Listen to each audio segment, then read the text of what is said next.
May 1st, 1943, the North Atlantic. For nearly 4 years, this ocean has belonged to the wolves. German U-boats rule the depths, invisible phantoms choking Britain's lifeline. They are the apex predators of the Atlantic. But on this gray morning, everything changes. A U-boat captain surfaces through thick fog to recharge his batteries. He is calm, confident. The fog is his ally. No ships on the horizon, no aircraft overhead. He believes he is invisible. Then, a beam of light cuts through the mist. Not moonlight, not flares, something else. Before he can shout a single order, depth charges fall from the sky. There is no engine noise, no warning, just sudden, violent annihilation. This happens again the next night, and the next, and the next. Before we dive into this story, subscribe and leave a comment telling me where you're watching from. Every view helps bring more stories like this to life. In just 31 days, the hunters become the hunted. 41 U-boats destroyed. Over 1,800 German sailors killed. The Wolfpack Empire collapses in a single month. The Germans called it Black May. They believed the Allies had unleashed a terrifying new superweapon. They were right, but not in the way they imagined. This is the story of how a defective design, dismissed by German scientists as blind and useless, turned the Atlantic Ocean transparent and broke the back of the Nazi Navy in 4 weeks. To understand the shock of Black May, you have to understand just how confident U-boat crews were. In early 1943, they were the elite, the rock stars of the Kriegsmarine. They had sunk 8 million tons of Allied shipping. Admiral Karl Dönitz, the mastermind behind the Wolfpack strategy, believed he was winning the tonnage war. His plan was brutally simple: sink ships faster than the Allies could build them. And he had a secret weapon, the Mid-Atlantic Gap. And he had a secret weapon, the Mid-Atlantic Gap. But we're getting ahead of ourselves. To understand how catastrophic Black May was, you need to see what came before it. Rewind to September 1939. When World War II began, Germany's U-boat fleet was small, barely 50 submarines. But Admiral Karl Dönitz had a vision. He didn't need to defeat the Royal Navy in surface battles. He just needed to strangle Britain, cut the supply lines, sink the cargo ships, starve the island. His strategy had a name: the tonnage war. Sink ships faster than the Allies could replace them. Simple mathematics, cold, ruthless, terrifyingly effective. And for 4 years, it worked. By 1943, German U-boats had sent over 8 million tons of Allied shipping to the ocean floor. Merchant sailors developed a morbid saying: join the merchant navy and see the bottom of the Atlantic. Convoys disappeared. Entire crews drowned in freezing water, screaming into darkness that no one would ever witness. Britain was starving. Food imports dropped to critical levels. Churchill later admitted the U-boat threat was the only thing that truly frightened him during the entire war. The wolves hunted in packs. Dönitz perfected the Wolfpack tactic. Rudel Taktik. U-boats didn't attack alone. They spread across convoy routes, waiting. When one spotted Allied ships, it radioed the others. Then they converged like predators circling wounded prey. The attacks came at night. Multiple submarines, multiple torpedoes, chaos and fire across the water. Merchant ships had no chance. U-boat crews became legends. They were volunteers, elite warriors with their own culture, their own code. They wore white caps and leather jackets. They drank champagne in French ports between patrols. Propaganda films made them look invincible. And for a long time, they were. The mortality rate was brutal. Everyone knew most wouldn't survive the war. But that fatalism bred a strange arrogance. They believed they were the best, the hardest, the ones who controlled the Atlantic. They had good reason to believe it, because they had the gap. The Mid-Atlantic Gap was a massive stretch of ocean, roughly 600 miles wide, where Allied aircraft couldn't reach. Planes from Britain couldn't fly far enough. Planes from America couldn't fly far enough. In the center of the Atlantic, there was just empty sky. For U-boats, it was paradise. They could surface safely, recharge batteries in daylight, transmit radio messages without fear, rest, plan the next attack. Some captains even sunbathed on deck. The ocean belonged to them, and that confidence, that certainty they owned the Atlantic, would make what happened in May 1943 so psychologically devastating. Because when the hunters suddenly became the prey, they had no idea what hit them. And by the time they figured it out, it was already too late. Because when the hunters suddenly became the prey, they had no idea what hit them. And by the time they figured it out, it was already too late. But their confidence wasn't arrogance. It was logic. The Mid-Atlantic Gap wasn't just a tactical advantage. It was physics. Think about the problem facing Allied commanders in 1942. A convoy crossing the Atlantic traveled roughly 3,000 miles. Aircraft based in Britain could protect ships for maybe 600 miles out. American planes could cover another 600 miles from the other side. That left a 1,000-mile hole in the middle. A vast stretch of empty ocean where planes simply couldn't fly. Early war aircraft were range limited. They burned fuel quickly, carried small payloads, had to turn back long before reaching the mid-Atlantic. So for U-boats operating in the Gap, the sky was permanently empty. No patrols, no escorts, no bombers, just weather and waves. It changed everything about submarine warfare. Normally, U-boats spent most of their time underwater, slow, blind, and suffocating. Diesel engines needed air. Batteries drained fast. Crews lived in cramped, fetid darkness, rationing oxygen, waiting for the moment they could surface. But in the Gap, they could surface whenever they wanted. Morning, noon, night, didn't matter. Captains ran their diesels for hours, recharging batteries at full power. Crews came up on deck, breathed fresh air, smoked cigarettes. Some even fished. The ocean felt like open territory, theirs to control. And most importantly, they could communicate. Radio transmissions were the backbone of wolfpack tactics. Spotting reports, convoy positions, tactical updates. In the Gap, U-boats transmitted freely, coordinating attacks in real time. Short bursts of Morse code, encrypted messages to Berlin. They believed these signals were safe, brief, untraceable. The Germans had done the math. Their engineers calculated detection ranges, analyzed Allied radar frequencies, ran the numbers on aircraft endurance. The conclusion was clear. The Mid-Atlantic Gap was a sanctuary, protected by the laws of aerodynamics and fuel consumption. Science favored them, and for 3 years, they were right. Allied convoys entered the Gap like prey, entering a killing field. U-boats waited, submerged, listening on hydrophones. When merchant ships passed overhead, the wolves surfaced behind them, positioned themselves, and struck. By the time escorts realized what was happening, torpedoes were already in the water. The convoys couldn't run, couldn't hide, couldn't call for air support that didn't exist. The Gap was a no-man's land where German submarines ruled absolutely. Until March 1943.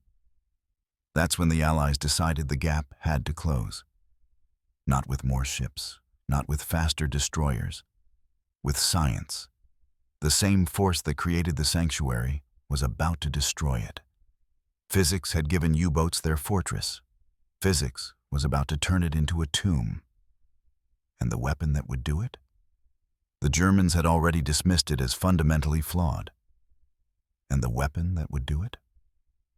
The Germans had already dismissed it as fundamentally flawed.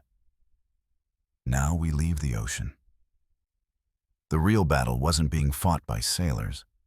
It was being fought in secret laboratories by men who would never fire a shot, never stand on a submarine deck, never hear a depth charge explode.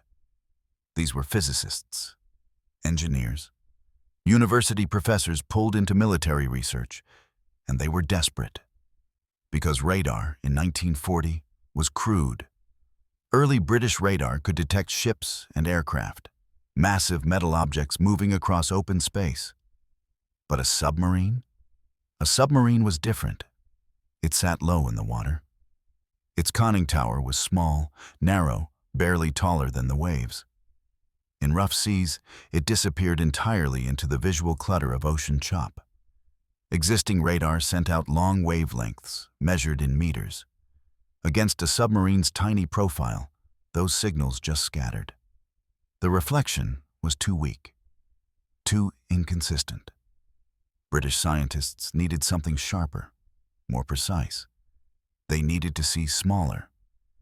The breakthrough came from an unlikely device, the cavity magnetron. Developed in 1940 by John Randall and Harry Boot at the University of Birmingham, it was a compact vacuum tube capable of generating high-power microwaves at very short wavelengths. 10 centimeters. Centimetric radar. It was revolutionary and deeply controversial. The new radar could detect objects with stunning clarity. A submarine's periscope, a conning tower cutting through fog, details that longer wavelengths couldn't resolve. But there was fierce skepticism, even among the Allies. Some experts doubted it would work at sea. Salt spray, humidity, and storms could interfere with short wavelengths.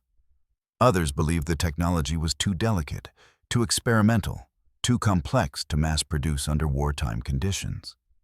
And the Germans? They dismissed it entirely. German radar scientists had explored short wavelengths early in the war. They concluded the technology was impractical. Short waves were vulnerable to atmospheric conditions. They degraded in bad weather. Their range was limited. In German technical reports, centimetric radar was essentially written off as blind, unreliable, ineffective, not worth pursuing. It was one of the most catastrophic miscalculations of the war. Meanwhile, British and American engineers worked in total secrecy. The project was so classified that even most military officers didn't know it existed. Prototypes were built in unmarked buildings. Test flights were conducted under cover stories. The scientists knew what was at stake. Every day U-boats prowled the Atlantic. Britain came closer to starvation. Every convoy lost was another step toward defeat. They worked around the clock, refining circuits, testing wavelengths, mounting the equipment in aircraft. The result was the ASV Mark III, Airborne Surface Vessel Radar, third generation.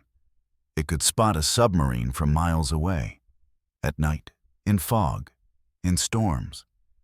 Even more devastating, German radar warning receivers were tuned to old frequencies.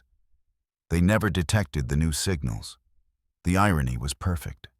The weapon that would shatter U-boat dominance was a design the enemy believed was fatally flawed. The engineers who built it would remain anonymous for years. Their work stayed classified long after the war ended. Many died before their contribution was publicly acknowledged. But in the spring of 1943, their blind machine was about to give the Allies something no Navy had ever possessed. The ability to see through darkness. The ability to see through darkness. March 1943. The deployment begins. Allied aircraft, mainly RAF Coastal Command and U.S. Navy patrol bombers, were quietly fitted with the new radar. No announcements, no fanfare. Just technicians installing black boxes and antenna arrays under the cover of routine maintenance. Pilots were briefed in locked rooms. The technology was so secret that if an aircraft went down, crews were ordered to destroy the equipment before abandoning the plane. Then they flew into the gap. The first detections were almost surreal. A bomber cruising through total darkness, thick cloud cover, no moonlight, no visibility. Then a blip on the radar screen. Small, sharp, clear. A U-boat, surfaced, recharging batteries, miles away, completely unaware. The pilot descended through the clouds, activated the lee light, a powerful searchlight mounted under the fuselage. At the last second, the beam cut through the darkness. The submarine crew saw the light. Too late. Depth charges hit the water before anyone could dive. It happened again. And again. In storms, in fog, in conditions where aircraft shouldn't have been able to find anything. And the U-boats had no idea what was happening. Their radar warning receivers, called METOCs, sat silent. These devices had saved countless submarines before, detecting Allied radar and giving crews time to dive. But METOCs was tuned to meter-long wavelengths, the old frequencies. Centimetric radar was invisible to them. For the first time in the war, U-boats were being hunted by an enemy they couldn't detect. A fatal asymmetry had emerged. Allied aircraft could see submarines. Submarines could not see Allied aircraft. German command was baffled. U-boat losses started climbing in late March. At first it seemed like bad luck. Aggressive escorts, improved tactics. But the pattern was wrong.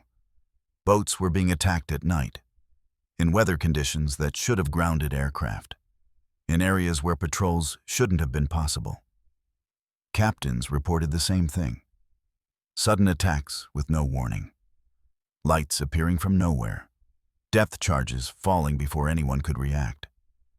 Some crews began to believe the Allies had developed infrared detection. Others thought submarines were somehow leaking radiation that aircraft could track. The truth, that they were being seen by radar they couldn't detect, was beyond their understanding. The ocean had fundamentally changed. What U-boat crews didn't realize was that their advantage, the thing that had protected them for years, was gone. Surfacing was no longer safe. The gap was no longer empty.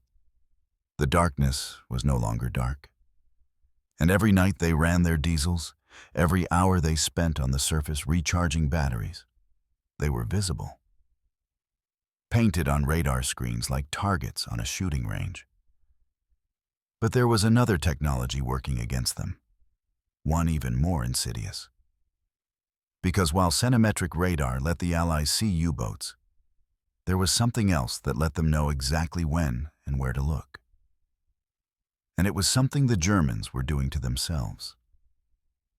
Every single time they transmitted a radio message. Every single time they transmitted a radio message. Radio was the backbone of Wolfpack tactics. U-boats operated in coordinated groups. When one spotted a convoy, it radioed the others.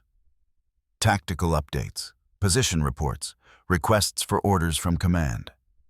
These transmissions were short, sometimes just seconds.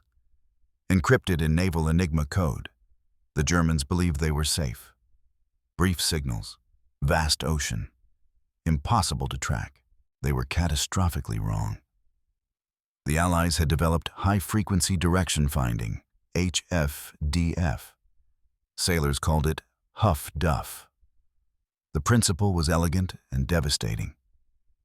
When a U-boat transmitted, its radio signal radiated outward in all directions. Allied ships equipped with directional antennas could detect that signal and determine which direction it came from. One ship gave you a bearing, a line on the map. 2 ships gave you an intersection, a position. 3 or more ships? Pinpoint accuracy. And it happened almost instantly. The moment a German captain keyed his radio, he painted a target on his boat. Convoy escorts, destroyers, and corvettes were equipped with Huff-Duff receivers. The second a U-boat transmitted, operators got a bearing. They cross-referenced with other ships in the convoy. Within minutes, they had coordinates. Destroyers turned toward the source. Sometimes they arrived before the U-boat even finished its transmission. The psychological impact was terrifying. U-boat crews didn't understand how they were being found. They'd transmit a brief coded message, 10 seconds, maybe 15. Then an hour later, depth charges would start falling. No visual contact, no sonar ping, just sudden, violent attack. Captains began to suspect their boats were bugged. Some believed Allied spies had infiltrated the crews. Others thought the Enigma code had been broken. The truth was simpler and more damning. Every message was a confession. Every radio call was a beacon. And unlike radar detection, which required aircraft to be nearby, Huff-Duff worked over hundreds of miles. A U-boat transmitting in the middle of the Atlantic could be triangulated by ships scattered across the convoy's defensive screen. There was no escape from it. Donitz's strategy depended on coordination. Wolfpacks needed communication to function. Boats needed to report convoy sightings. Command needed to direct attacks. But now, every transmission brought death closer. German command issued desperate orders. Reduce radio traffic. Keep messages shorter. Transmit less frequently. It didn't matter. Even a 5-second burst was enough. The technology didn't care about message length. It only needed the signal. U-boats were trapped in an impossible choice. Communicate and risk immediate attack, or stay silent and lose all tactical coordination. Either way, they were losing. And the noose was about to tighten even further. Because while centimetric radar made submarines visible and Huff-Duff turned their radios into tracking beacons, there was one final piece of the puzzle. The sanctuary itself, the mid-Atlantic gap, was about to vanish. The sanctuary itself, the mid-Atlantic gap, was about to vanish. The Allies had solved the range problem. Engineers took the B-24 Liberator bomber and stripped it for endurance. Armor plating removed. Gun turrets pulled out. Every unnecessary pound eliminated. Then they filled the space with fuel tanks. The result was the VLR Liberator, very long range. It could patrol for 16 hours, cover over 2,300 miles, stay airborne deep into the mid-Atlantic, loiter for hours, then return to base. The gap was closing. By April 1943, the sky was no longer empty.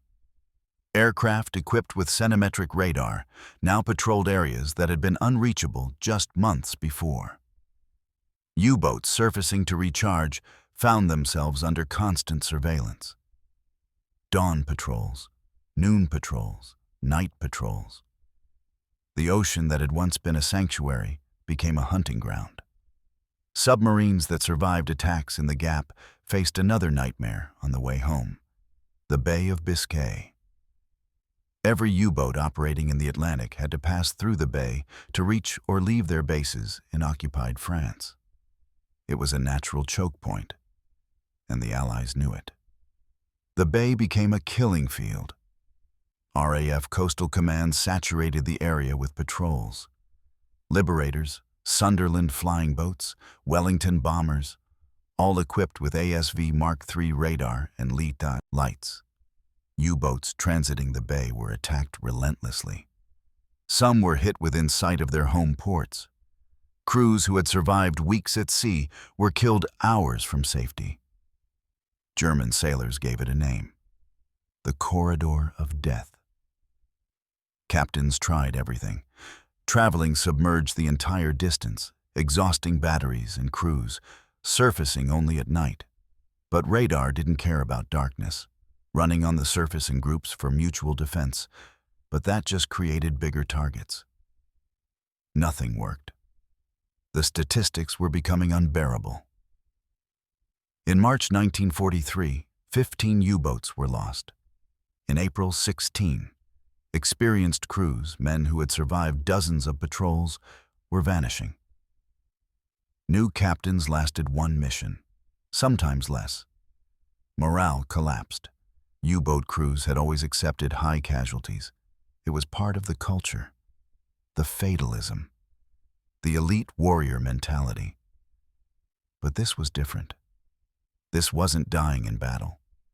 This was being slaughtered without understanding how or why. Survivors described a constant, suffocating dread. The feeling of being watched, hunted, exposed. The ocean no longer felt like their domain. It felt like a trap. And then came May. Admiral Donitz, still confident in his Wolfpack strategy, launched major operations against Allied convoys. He committed 40 U-boats, some of his best remaining crews, to decisive attacks. He expected victories.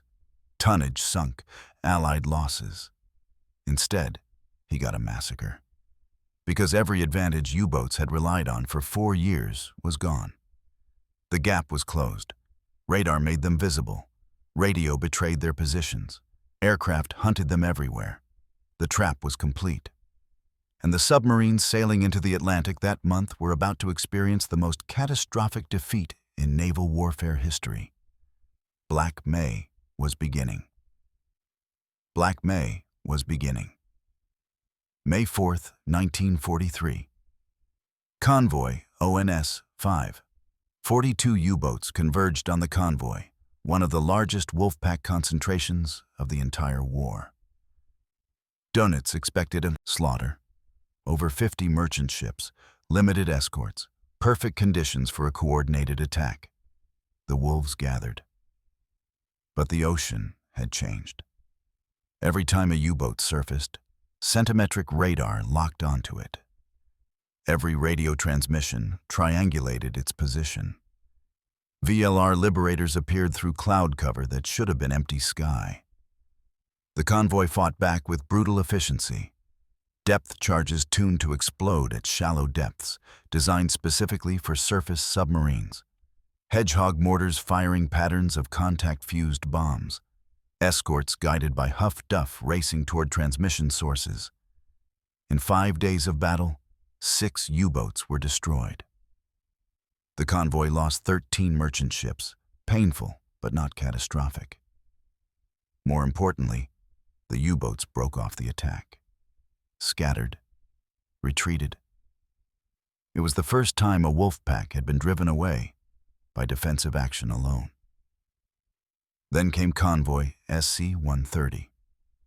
38 merchant ships escorted by a small but technologically advanced support group. U-boats tracked the convoy for days, radioing positions, coordinating attack vectors. They never got close. Every transmission brought destroyers. Every approach was detected by radar. Aircraft harassed them constantly. The escorts sank 3 U-boats. Not a single merchant ship was lost. Not one. German commanders couldn't believe the reports. A convoy passing through U-boat patrol lines completely untouched was unthinkable. But it kept happening. Across the Atlantic, the pattern repeated. U-boats sent to intercept convoys found themselves hunted instead. Surprise attacks turned into defensive scrambles. Surface actions became death traps. Survivors, the few who made it back, described the same sensation over and over.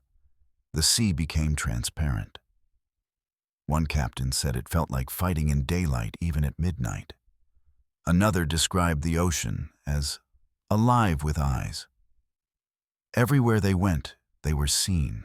Every action exposed them. There was nowhere to hide, nowhere to rest, nowhere safe. The psychological collapse was as devastating as the physical losses. The Bay of Biscay became an abattoir. U-boats desperately trying to reach the Atlantic were destroyed before they even began their patrols.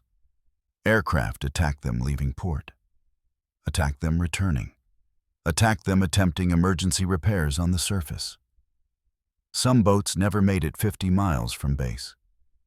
Crews boarding submarines for their first patrol knew they likely wouldn't return. Departure ceremonies took on the atmosphere of funerals. The elite warrior culture shattered.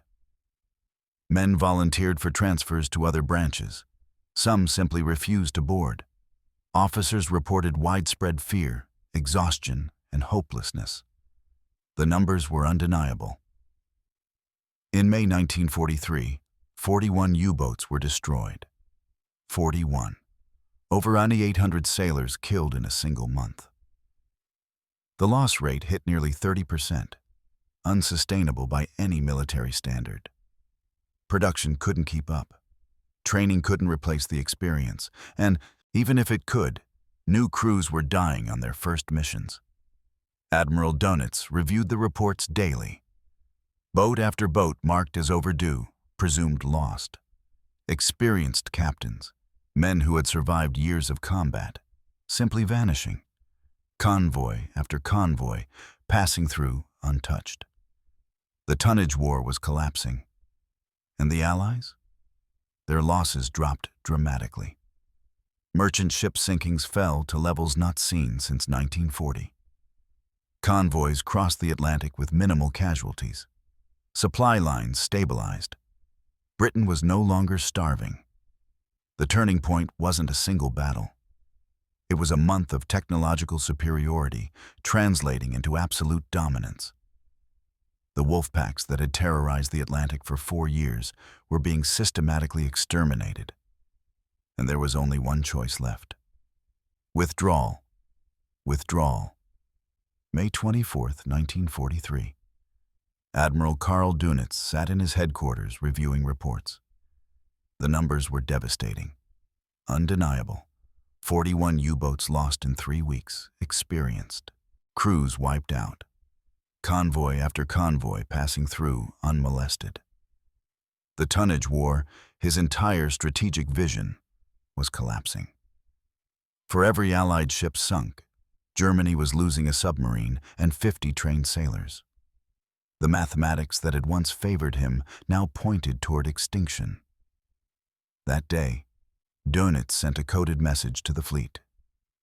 All boats withdraw from the North Atlantic. There was no final battle, no dramatic last stand, no surrender ceremony with flags and treaties. The most feared weapon of the Nazi Navy simply faded from the ocean. The Battle of the Atlantic didn't end with explosions. It ended with silence. U-boats that had prowled the depths for years pulled back to bases in France and Norway. The convoys they would have attacked sailed past unmolested. The wolf packs that had terrorized merchant sailors dissolved into memory. After 4 years of slaughter, the Atlantic belonged to the Allies. And the weapon that decided it? A design the Germans had dismissed as fundamentally flawed. The irony was absolute. Centimetric radar, the technology German scientists believed was blind, impractical, and useless, had made the ocean transparent. It had turned submarines from invisible predators into visible prey.